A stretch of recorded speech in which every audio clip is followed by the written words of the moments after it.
ఏదైనా కష్టం వస్తే తస్తా అంటావు, లేకపోతే ఇంట్లో ఉన్న వాళ్ళ మీద గొడవలు ఆడతావు, లేకుంటే పరిస్థితులను బట్టి భయపడతావు, కలవరపడతావు. కానీ దేవుడి శైలిలో మోకరించి నాకు నా దేవుడు ఉన్నాడు, ఈ పరిస్థితిలో తప్పకుండా దేవుడు చేస్తాడు. కానీ కొన్ని గంటలు నేను లేవకుండా మోకాల మీద ఉండి నా దేవుని బ్రతిలాడుకుంటాను, నా దేవుని వేడుకుంటాను అనేటువంటి మనస్తత్వం ఉండదు.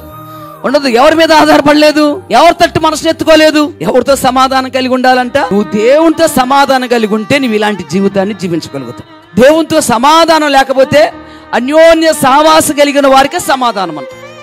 అన్యోన్య సహవాసం కలిగి ఉంటే వెలుగులో ఉంటామంట, మన చీకట్లు ఎంత మాత్రం కూడా ఉండవు అని చెప్పేసి. ఎప్పుడు దేవునితో నువ్వు అన్యోన్య సహవాసం కలిగి ఉన్నప్పుడు అప్పుడు నీకు ఏం దొరుకుతుంది?